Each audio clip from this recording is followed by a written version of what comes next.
हरे कृष्णा। आज हनुमान जी का भी जन्मदिन है।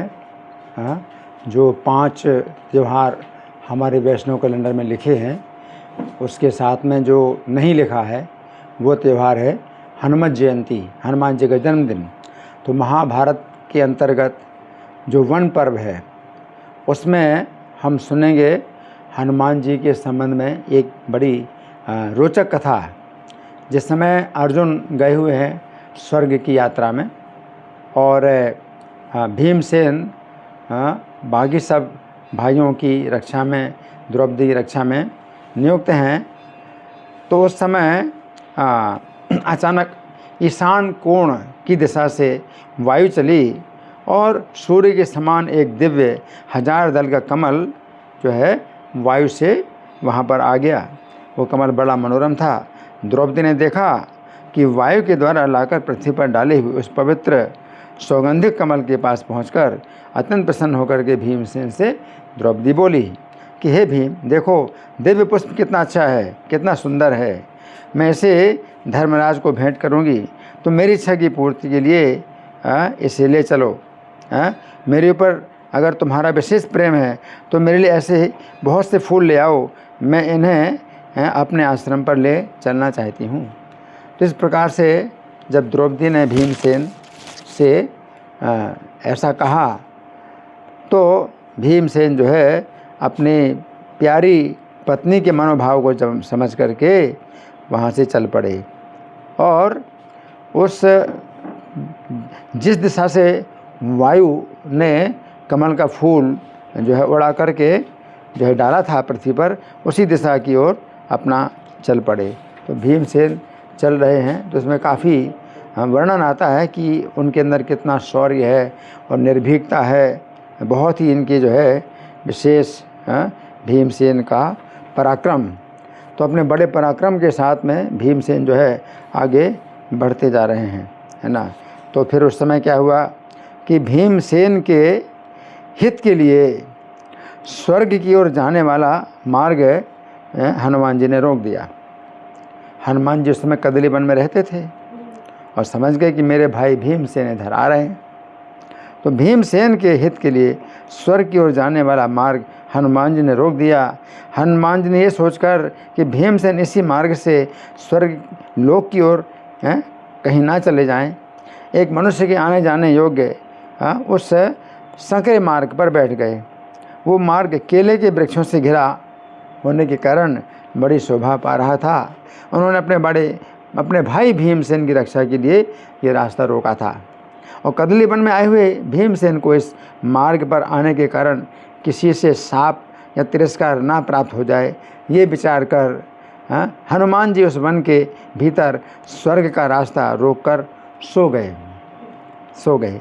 उस समय उन्होंने अपने शरीर को बड़ा कर लिया था और निद्रा के वशीभूत होकर जम्हाई लेते थे। तो उस समय वज्र की गड़गड़ाहट के समान आवाज़ होती थी।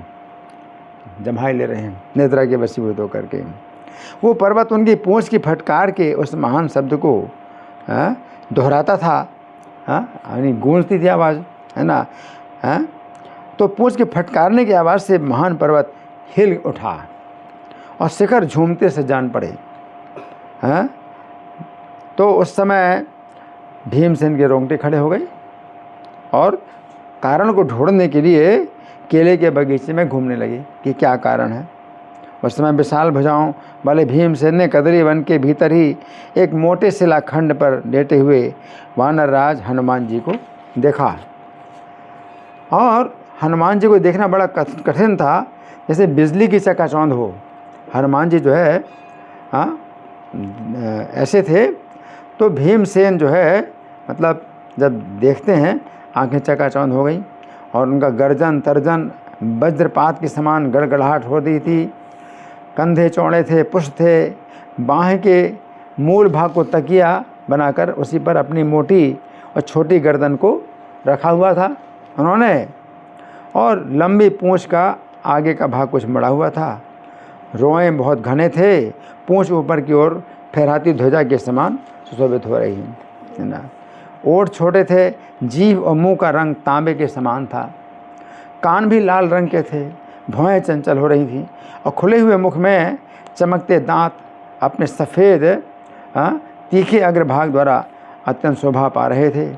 इन सब के कारण मुख के भीतर जो सफ़ेद दंतावली की शोभा जो है आभूषण का काम दे रही थी, दांत जो है।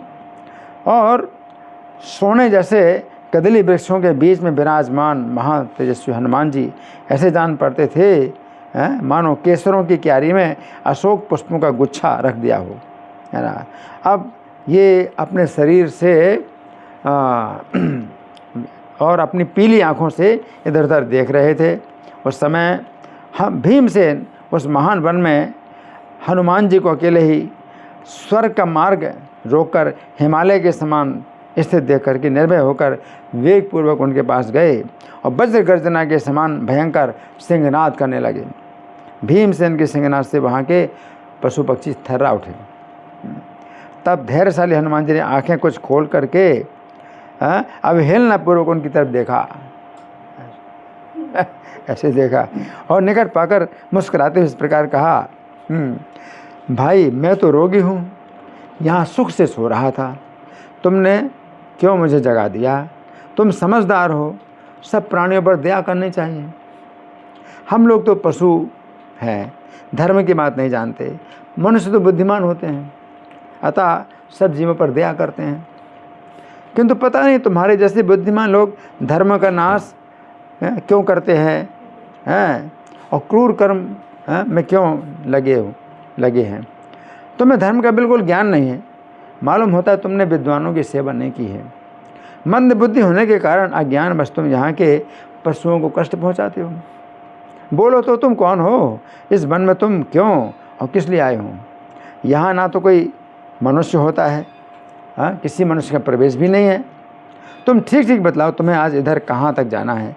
यहाँ से आगे तो ये पर्वत अगम्य है, इस पर चढ़ना किसी के लिए अत्यंत कठिन है। सिद्ध पुरुषों के सिवा किसी की यहाँ गति नहीं है। ये देवलोक का मार्ग है, मनुष्यों के लिए सदा अगम्य है। मैं दयावश तुम्हें आगे जाने से रोकता हूँ, मेरी बात सुनो। यहाँ से आगे तुम किसी प्रकार जा नहीं सकते, इस पर विश्वास करो। नातः परम त्वया शक्यम गंतुम आशुहि सिहि प्रभो। हे मानव, आज यहाँ से सब प्रकार से तुम्हारा स्वागत है। अमृत के समान मीठे फल मूल खा करके यहाँ से लौट जाओ, अन्यथा व्यर्थ ही तुम्हारे प्राण संकट में पड़ जाएंगे। यदि मेरा कथन हित कर जान पड़े तो अवश्य मान लो। उस समय परम बुद्धिमान हनुमान जी का वचन सुनकर भीमसेन ने कहा, आप कौन है और किस लिए वानर का रूप धारण किया हुआ है? मैं ब्राह्मण के बाद का वर्ण क्षत्रिय हूँ। ब्राह्मण के बाद क्षत्रिय होता है। मैं आपसे आपका परिचय पूछता हूँ। मेरा परिचय इस प्रकार, मैं चंद्रवंशी क्षत्रिय हूँ। मेरा जन्म कुरुवंश में हुआ है। माता कुंती ने मुझे गर्भ में धारण किया था। मैं वायुपुत्र पांडव हूँ। मेरा नाम भीमसेन है। भीमसेन का वचन मंद मुस्कान के साथ सुनकर हनुमान जी ने वायु के ही पुत्र भीमसेन से इस प्रकार कहा, दोनों भाई हैं, ये बड़े हैं वायु के पुत्र और ये छोटे हैं। हनुमान जी बोले, भैया मैं बानर हूँ, तो मैं तुम्हारी इच्छा के अनुसार मार्ग नहीं दूंगा। अच्छा तो ये होगा तुम यहीं से लौट जाओ, नहीं तो तुम्हारे प्राण संकट में पड़ जाएंगे। भीमसेन ने कहा, बानर, मेरे प्राण संकट में पड़े या कोई दुष्परिणाम भोगना पड़े, इसके विषय में तुमसे कुछ नहीं पूछता। उठो और मुझे आगे जाने के लिए रास्ता दो।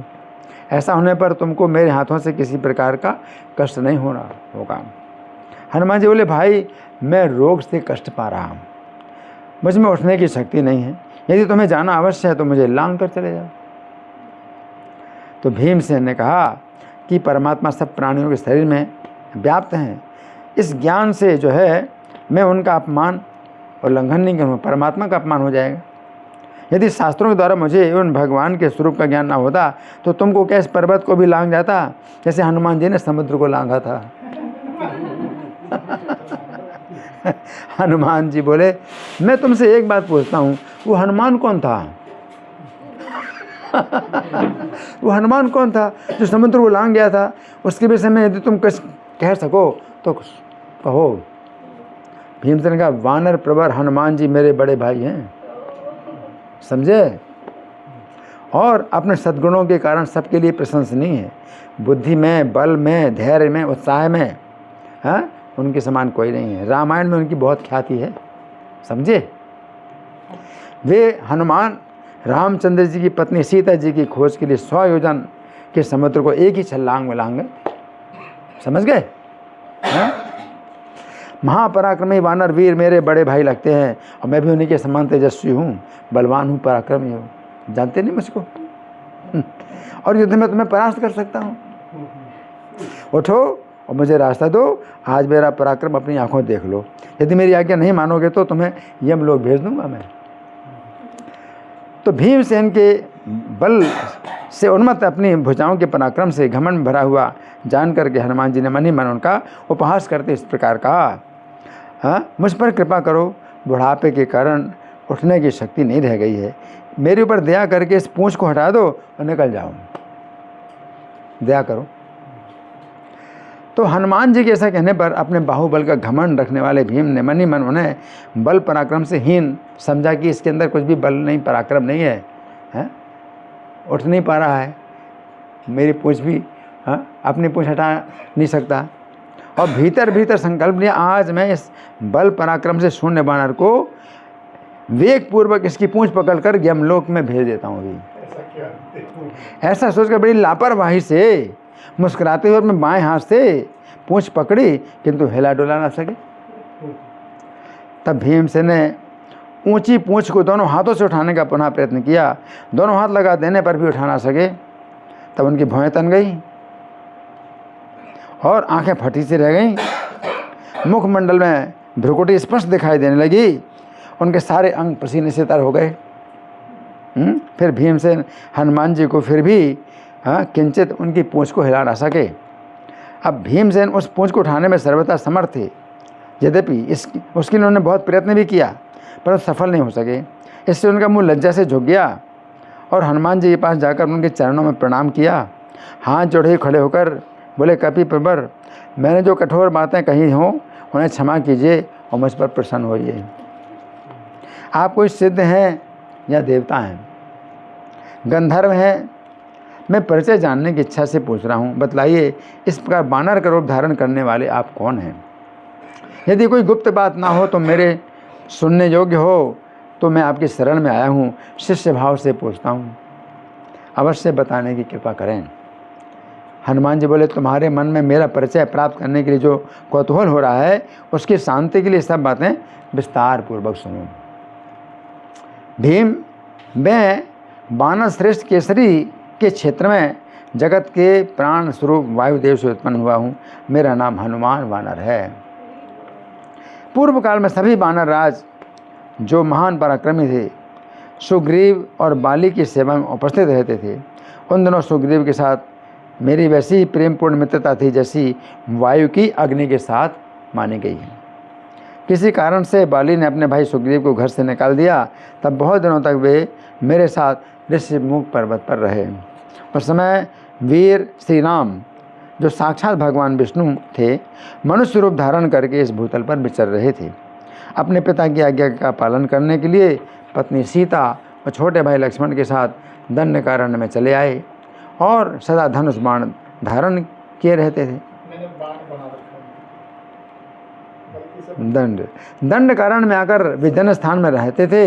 एक दिन अत्यंत बलवान दुरात्मा रावण, माया से विचित्र मृग का रूप धारण करने वाले मारीच नामक राक्षस के द्वारा श्री राम को धोखे में डालकर उनकी पत्नी सीता को छल बल पूर्वक हर ले गया। भीमसेन इस प्रकार स्त्री का अपहरण हो जाने पर अपने भाई के साथ उसकी खोज करते हुए श्री राम जनस्थान से आगे बढ़े। ऋषिमुख पर्वत के शिखर पर रहने वाले वानरराज सुग्रीव से भेंट की। वहाँ सुग्रीव के साथ श्री राम की मित्रता हो गई। तब उन्होंने बाली को मारकर किष्किंधा के राज्य पर सुग्रीव का अभिषेक कर दिया। राज्य पाकर सुग्रीव ने सीता जी की खोज के लिए 100 और हजार वानरों की टोली इधर उधर भेजी। उस समय करोड़ों वानरों के साथ मैं भी सीता जी का पता लगाता हुआ दक्षिण दिशा की ओर गया। तब संपाति ने, जो गिद्धों के राजा थे, सीता जी के संबंध में समाचार दिया कि रावण के नगर में वो विद्यमान है। तब मैं अनायास ही श्री राम के कार्य सिद्धि के लिए सहसा 100 योजन विस्तृत समुद्र को लांघ गया। अपने पराक्रम से पार करके, समुद्र को पार करके रावण के नगर में देव कन्या के समान तेजस्वी जनक राज नंदनी सीता से मिला और श्री राम की प्रीतमा सीता देवी से भेंट करके चहार दीवारी और नगर द्वार सहित लंकापुरी को जलाकर श्री राम नाम की घोषणा करते पुनः लौट आया।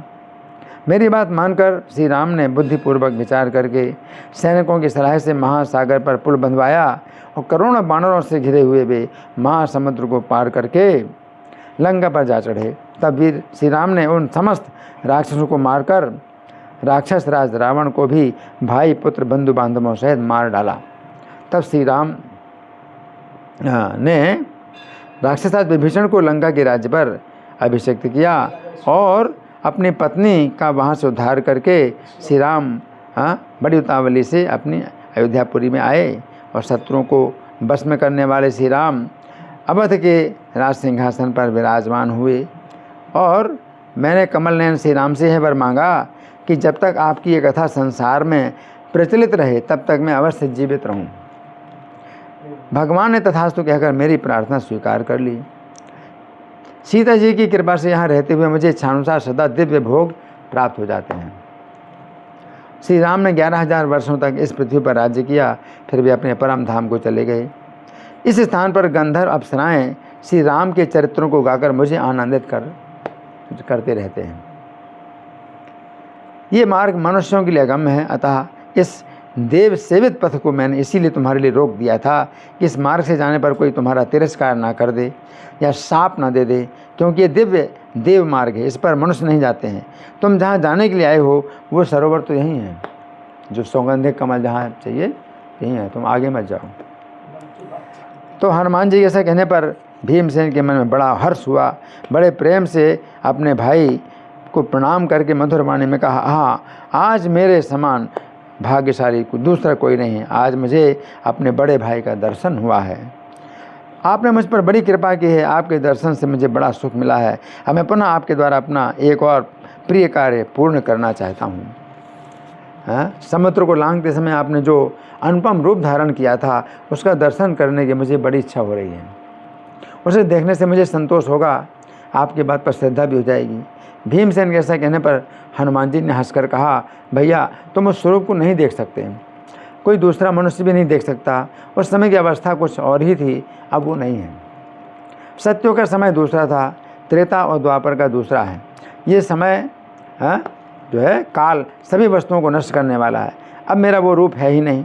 पृथ्वी, नदी, वृक्ष, पर्वत ये सभी काल का अनुसरण करते हैं। प्रत्येक युग के अनुसार सभी वस्तुओं के शरीर बल प्रभाव में छोटा और बड़ा होता रहता है।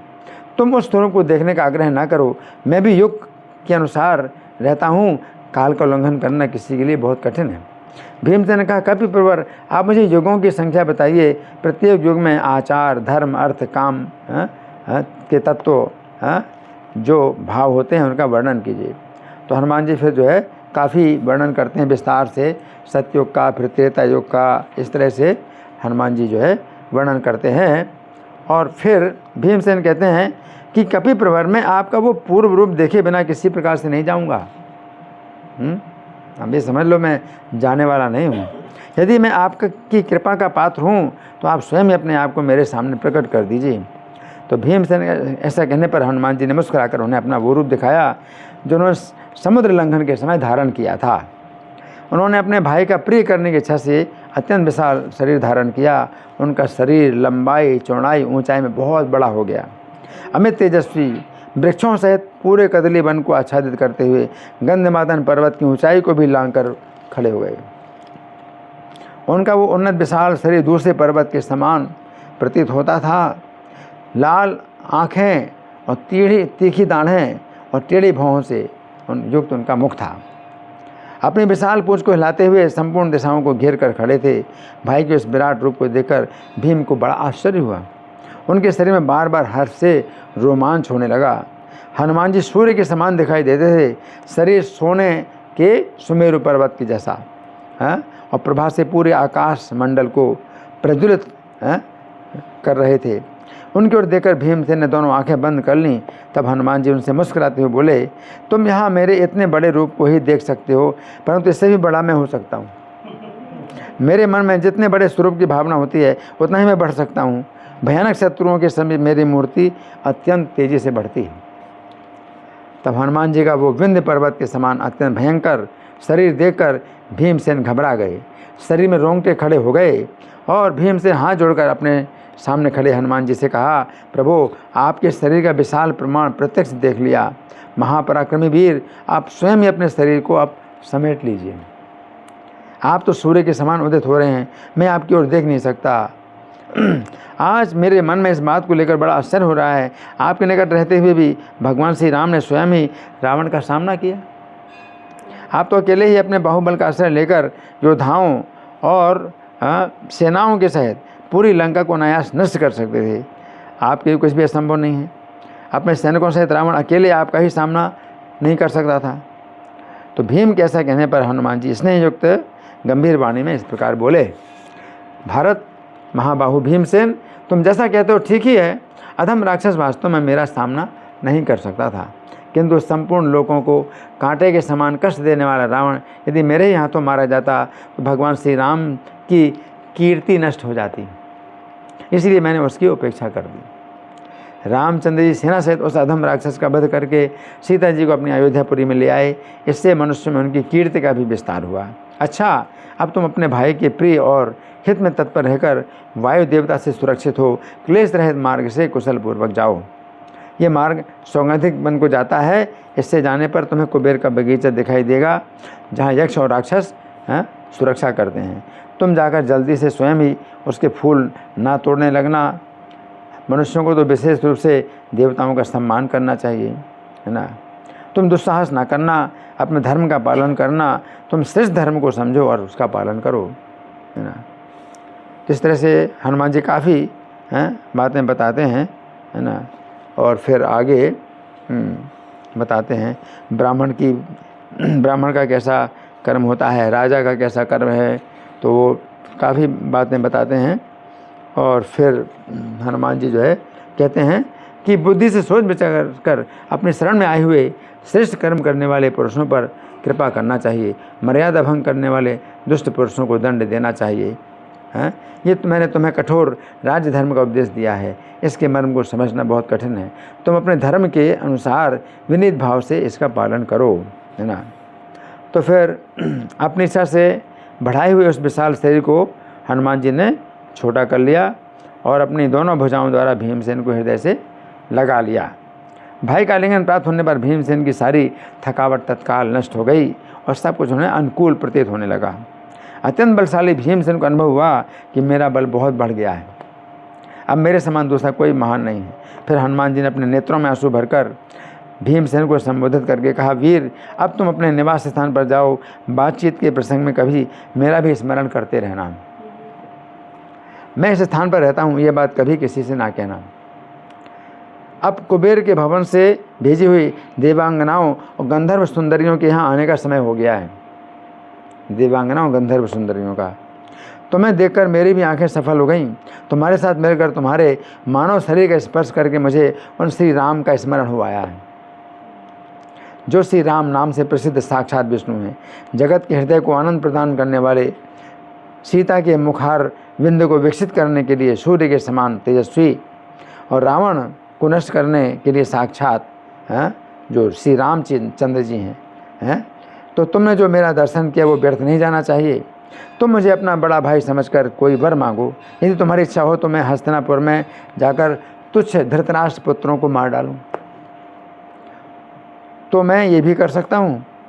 और तुम चाहो तो मैं पत्थरों की वर्षा से सारे नगर को रौंद कर धूल में मिला दूँ, अथवा दुर्योधन को बांध कर भी तुम्हारे पास ला दूँ, ये भी मैं कर सकता हूँ। तुम्हारी जो इच्छा हो वह पूर्ण कर दूँगा। तो हनुमान जी का वचन सुनकर भीमसेन ने हर्षपूर्ण हृदय से हनुमान जी को उत्तर दिया, हे वानर शिरोमणि, आपने मेरा ये सब कार्य कर दिया, आपका कल्याण हो। अब आपसे मेरी इतनी ही कामना है कि आप मुझ पर प्रसन्न रहिए, मुझ पर आपकी कृपा बनी रहे। वीर, आप जैसे रक्षक को पाकर सब पांडव सनाथ हो गए। आपके ही प्रभाव से हम लोग अपने सब शत्रुओं को जीत लेंगे। भीमसेन के ऐसा कहने पर हनुमान जी ने उनसे कहा, तुम मेरे भाई और सुहृद हो, इसलिए मैं तुम्हारा प्रिय अवश्य करूँगा। वीर, जब तुम बाण और शक्ति का घात से व्याकुल हुई शत्रुओं की सेना में घुसकर सिंहनाद करोगे, उस समय मैं अपनी गर्जना से तुम्हारे उस सिंहनाद को और बढ़ा दूंगा। और इसके सिवा अर्जुन की ध्वजा पर बैठकर मैं ऐसी भीषण गर्जना करूंगा जो शत्रुओं के प्राणों को हरण करने वाली होगी, जिससे तुम लोग सुगमता से शत्रुओं को मार सकोगे। पांडवों का आनंद बढ़ाने वाले भीमसेन से ऐसा कहकर हनुमान जी ने उन्हें जाने के लिए मार्ग बता दिया और स्वयं वही अंतर्धान हो गए। हरि बोल। हनुमान जी को राक्षसियां देख के भागने लगी अर्जुन के बाद। तो आज की जो है हमने कथा सुनी, हनुमान जी का आज जन्मदिन है, उस संबंध में भीमसेन का कैसे हनुमान जी के साथ परिचय हुआ, मिलन हुआ है, और किस प्रकार से भीमसेन को जो है हनुमान जी ने जो है अपना बल दिखाया, अपना पराक्रम दिखलाया है, और भीमसेन बहुत प्रसन्न हुए। धन्यवाद। हरे कृष्णा।